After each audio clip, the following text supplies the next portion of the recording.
It all started when I was born. I saw numbers above people's head, but before I started going to school, I was too young to understand. And then when I finally learned to count and shouted to my mother that she had a big number above her own head, she dismissed it as childish gibberish. I tried talking to my father about it, about how he had a significantly lower number above his own head. But just like my mother, he dismissed my claims. By the time I realized what it meant, it was too late. My father's numbers significantly decreased and he died 3 years later in a car crash. The last I saw him, there was a 1 floating above his head. By then, I was already in elementary school and I knew bigger numbers, so I realized that the numbers represented hours. My mother had a solid 400,000 hours left above her head, which translated to around 34 years. Everyone around me had numbers, some big, some small, some extremely small. I tried talking to my mom about it when I was 12, but I got the same dismissive response as years ago. I tried mentioning it to a couple of close friends too, but the looks I got from them were ones of bewilderment at best. From there, I decided to not talk to anyone about it, to avoid having them think that I'm crazy. It was hard to ignore such a thing.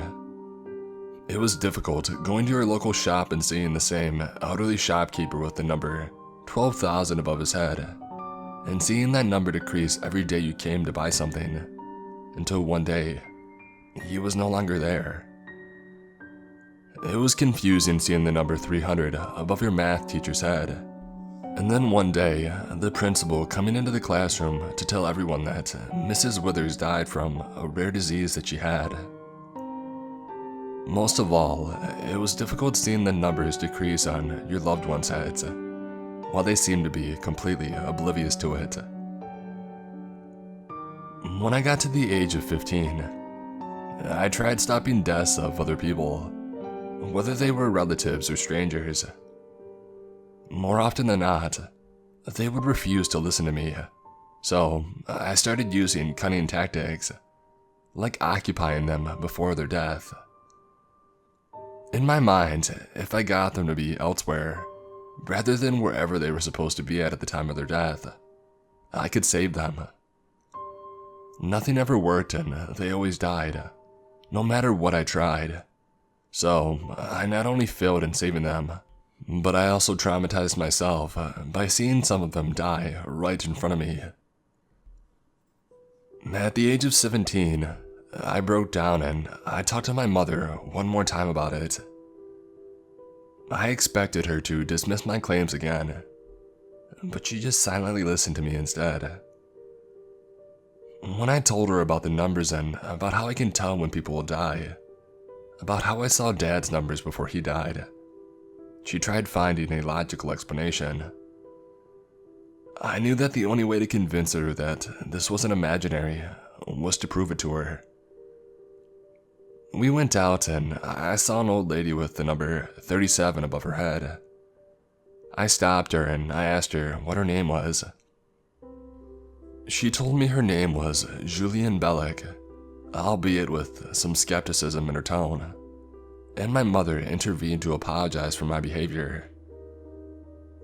I told my mom that she would die in 37 hours, and she didn't believe me until we saw her picture in the obituary a few days later.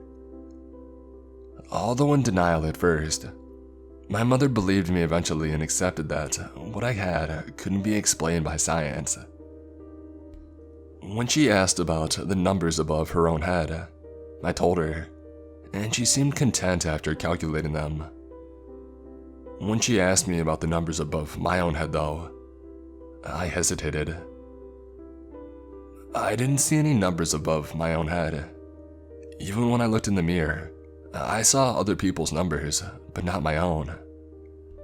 I hadn't even thought about it thoroughly by then, because up until a certain age, I spent my entire life believing that everyone saw these numbers, and that we just couldn't see our own.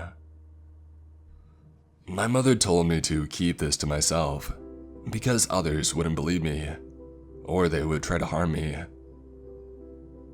Over the years, I tried helping various people, but nothing I did ever stopped their deaths. Eventually, instead of trying to stop it, I decided to be kind to them instead. Whether they were a rude stranger or a good friend, I tried offering them acts of kindness, while subtly pointing to the fact that our time on this earth is limited, and that we should cherish our times with our loved ones. At the age of 23, I met the woman of my life. Her name was Sarah, and we worked together. At first, I was dismissive of her attempts at flirting with me, mainly because the numbers above her head said 65,000 when we met, which was around 7 years. I started liking her, and soon that friendship grew into a love I had never experienced before. Sarah was smart, compassionate, and kind, but that timer was a constant reminder of her lifespan. So, when things started getting serious between us, I opened up to her. For the first time in many years, I told someone else about the gift that I had. I expected Sarah to dismiss my claims, just like everyone else did in the past, but she believed me right away. And then, the hard question came. She asked me when she was going to die. I asked her if she really wanted to know, and after a moment of hesitation, when she finally said that she was sure, I told her. The look on her face changed from morbid curiosity into a grim acceptance. She tried to smile, but I could see that it hit her pretty hard. We were crazy in love by then, and she asked me if I still wanted to be with a woman whose life was so short. She didn't need to ask. Sarah was the light of my life, and I would have gladly chosen 7 years with her than 40 years alone. She and I had made plans, the first one being a wedding, and then traveling all over the world. We really wanted to visit Japan ever since we were kids, and so that country was on the top of our list. That trip never took place, however, because 2 years after we started dating, we got married, and right after that, we got our first kid, a beautiful baby boy. We named him Ethan, and for a while, we were the happiest parents in the world. As time went on, Sarah started to change. I could hear her crying at night, and I would often catch her cradling Ethan and whispering to him with a trembling voice that she will always love him, even after she's gone. She knew that she didn't have much time left, and it broke my heart, because she wouldn't be here to see her son grow up. She tried to hide it from me, but I knew that it was very hard for her, and so I did my best to support her. Instead of wallowing on her misery, she accepted that her time was almost up, and she enjoyed the remaining time she had with Ethan and I.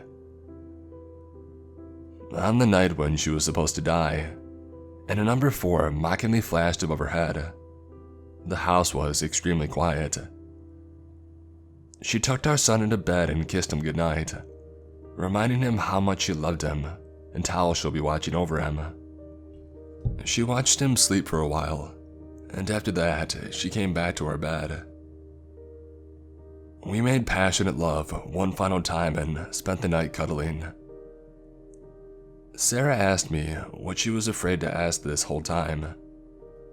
I knew what she wanted to know, and I assured her that Ethan would live a long and healthy life. She cried in relief and made me promise that I would be a good father to him, and that I would remind him of his mom and how much she loved him.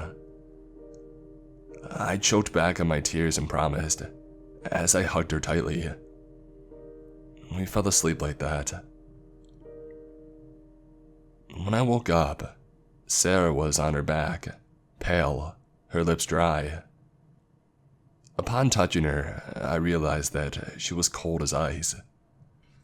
I tried waking her up, but I knew there was nothing I could do. It was too late. The numbers above her head were gone. Ethan must have heard me because he knocked on the door, asking if everything was okay. Through tears, I told him not to come in. He asked if Mommy was okay, and I just kept telling him not to come in. Somehow I knew he could sense that something was wrong. The rest of the day was a blur. Despite trying to hide everything from Ethan, he saw an ambulance arrive. He saw me in distress, and he saw the medics carry out the body of his mother.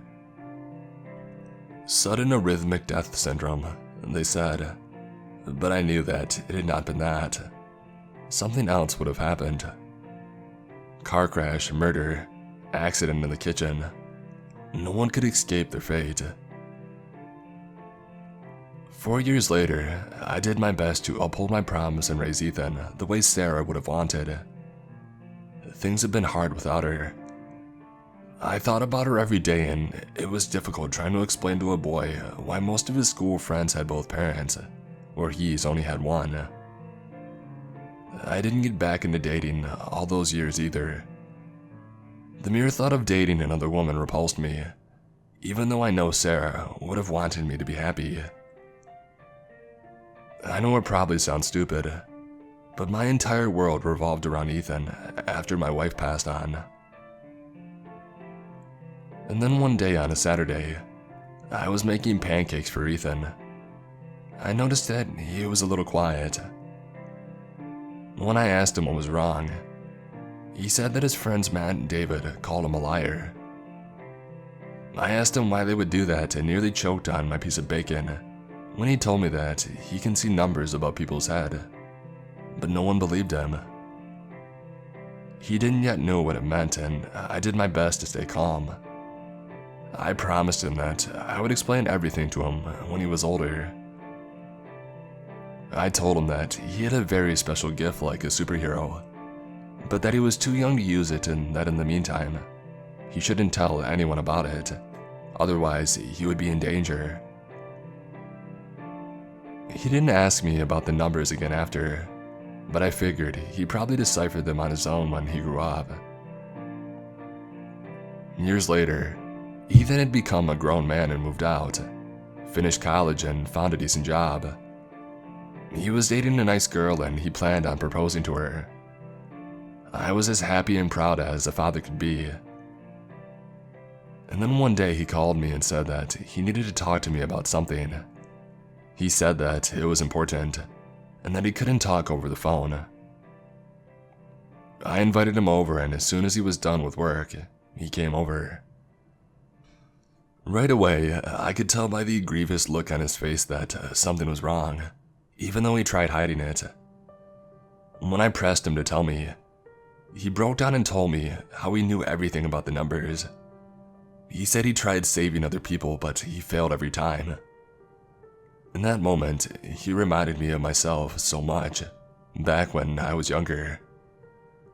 I remembered how I felt when I was his age, and tried helping people who were about to die, only to have them meet their demise nonetheless. But then through teary eyes, he told me that he came here to tell me something far more important. He said that the number over my head was extremely low. When I asked him how low, he said, 6,581. I chuckled. I already knew it was low. Not the exact numbers, no, but I knew that my time was almost out. I told Ethan that I went to the doctor and was diagnosed with cancer. It was discovered too late, and there was nothing that they could do. When Ethan protested, saying that there must be something that we could do, I shook my head. We both already knew the answer. I had told him that I have no regrets. All I ever wanted since he was born was to make sure he had a good life. And now that he was his own man, I was ready to let go and die in peace. Truth be told, I really miss Sarah, and if dying would help me see her again, I would gladly accept it. We cried for a while, and I told him how proud of him I was and that I just knew that his mother was too. When he was about to leave, I explained to him that death was inevitable, and that instead of trying to warn or save the people who were almost out of time, he should show them acts of kindness before they go. We didn't have the power to stop them from dying, but we had the power to make their departure easier, to help them see a light in the world full of darkness. He agreed and he thanked me for listening to him. I watched him drive off and then I went back to the house, turned on my computer and I opened the browser. There are probably some cheap tickets to Japan that I can buy.